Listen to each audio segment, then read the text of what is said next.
This entire track, the melody, the drums, even the mix, I made it in under 5 minutes. Hot day, dust on my shoe, bus bench thrown, cheap cardboard juice, corner store hum, change on the glass, got nowhere special, just time to pass. And by 2026, tools that can do this are going to be in everyone's hands. So the question isn't, can AI make music anymore? The real question is, what's our job as human producers going to be? In this video, we're breaking down the 3 massive shifts that will answer that question and decide who gets left behind.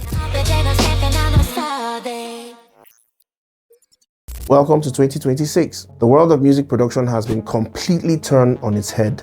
Tools are smarter, the listeners are different, and the money is moving in some very strange ways and in strange places. If you're a producer like me, everything is changing and just standing still is not an option. You need to pick a side. For years, we heard all the whispers about AI, but that future everyone was talking about, it's actually here now. The fear that AI will just replace us has kind of settled down, and what is left is this new world where AI is just a standard tool we use, but that's only one piece of the puzzle. The entire system, from how people find your music to how you actually get paid, is going through a radical change. So staying relevant isn't just about making good music anymore, it's about understanding these new rules. So in this video, I'm going to cut through all the noise and show you the 3 seismic shifts that will define who makes it and who doesn't in this new era. We're talking about your new creative partner, a whole new musical landscape, and the new ways you actually make a living. This is your roadmap for what is next in 2026 going forward. Okay, the first and most immediate shift is this. AI isn't just a tool anymore, it's basically your co-producer. The whole debate about AI replacing human creativity,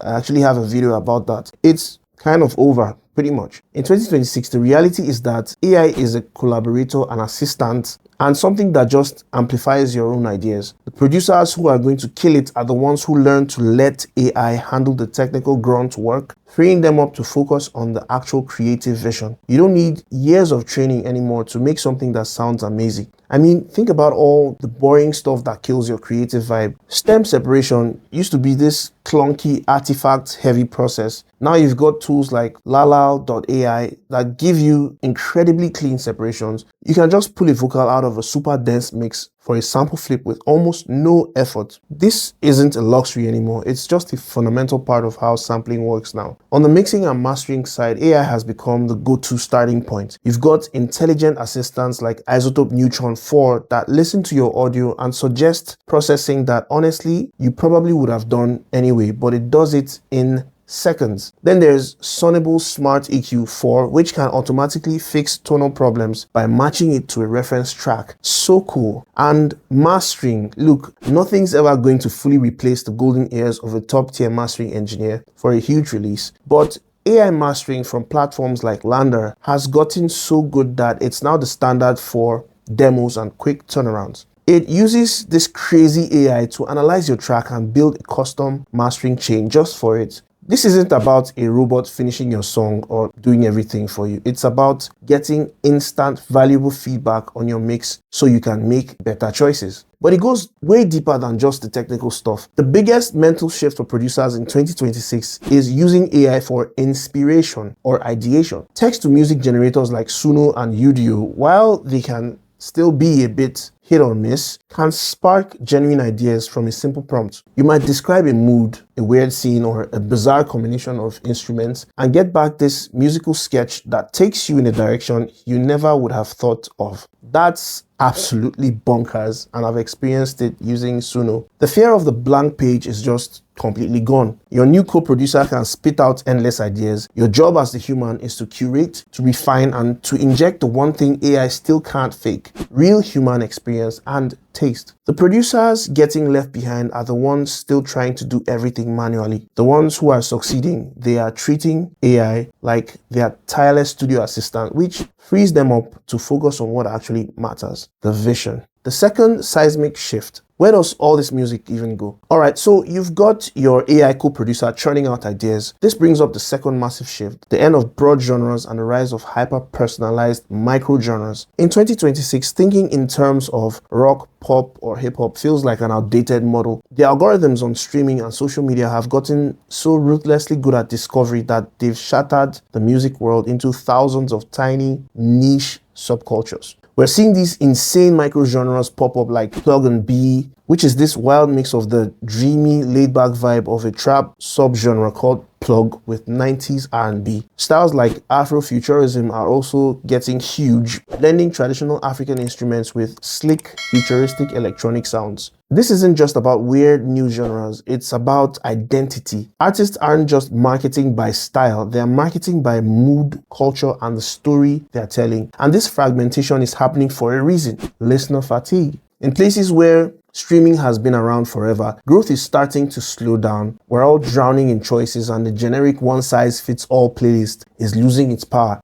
While streaming is still dominant, the biggest growth is now coming from new markets in Africa, Latin America, and Asia, and these new audiences aren't always looking for mainstream Western pop, which creates huge opportunities for artists who connect with specific regional tastes. This is where the smart producer wins. Instead of trying to make a hit for everyone, they are targeting these hyper-specific niches. Data is everything now. I've seen indie artists using heat maps from their streaming data to book micro tours in just a few cities where they know they have a ton of listeners, instead of going on some grueling 30-city tour with no guarantee anyone will show up. That's such a flex. It's all about the depth of the fan connection, not the volume of streams. Even the platforms are changing. To fight the flood of low-quality AI-generated spam tracks, services like Spotify are becoming way more selective. They've already kicked off millions of tracks, and that's only going to speed up. Your music needs a reason to be there, and funny enough, as a reaction to all the polished perfection from AI, some audiences are now desperate for something more organic, more human, real instruments and powerful storytelling. The producers getting left behind are the ones still making music for some generic imaginary audience. The ones who succeed are masters of their niche. They know their community, they market by mood and culture, and they use data to find and connect with their listeners all over the world. So you've partnered with AI, you've made amazing music for your niche audience. Now for the most important question: how do you get paid? For years, we've all known the deal, fractions of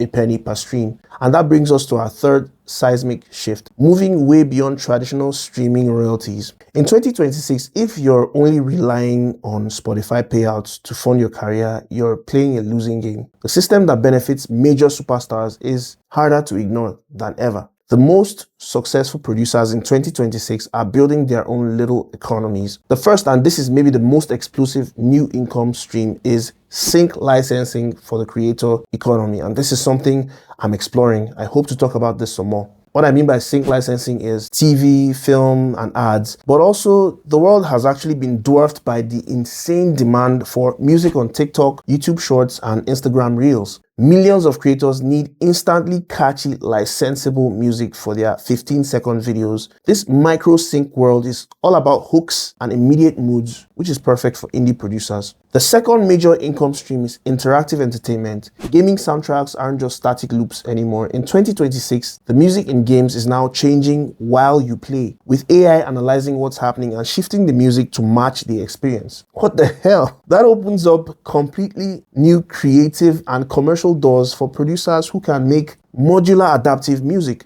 Finally, and this is so crucial, successful artists are taking ownership of their fans. The era of just hoping the algorithm shows your post to your followers is over. Instead, producers are using platforms like Patreon and Bandcamp to build real communities. You can sell exclusive content, merch, and unique experiences directly to your biggest fans. You can have tiers where casual fans get early access while super fans pay for a VIP experience. This builds real loyalty and gives you a predictable income that doesn't depend on crazy streaming numbers. There's even talk that platforms might start introducing different royalty rates with a higher payout for genuine human artistry. We'll see if that happens, but it's a fascinating idea. The producers who get left behind are the ones just waiting for their streaming check. The survivors are actually building businesses around their art.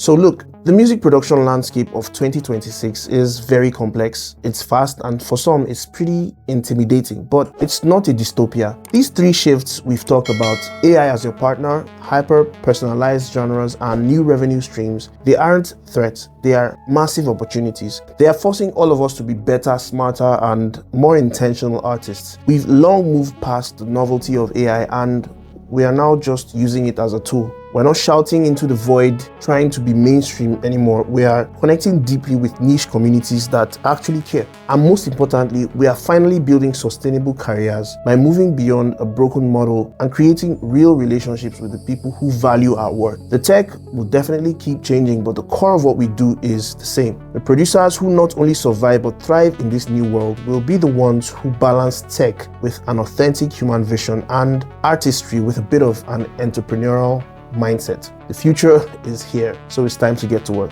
Which of these three shifts are you most excited about or maybe even concerned about? Are you already using AI as a co-producer? I do. Have you found your micro genre? Let me know in the comments below. I try to read every single one and I try to respond. And if this video has helped you get a clearer picture of what's next for 2026 and beyond, make sure you subscribe for more content focused on the future of music production. Stay creative and I'll see you on the next one, guys.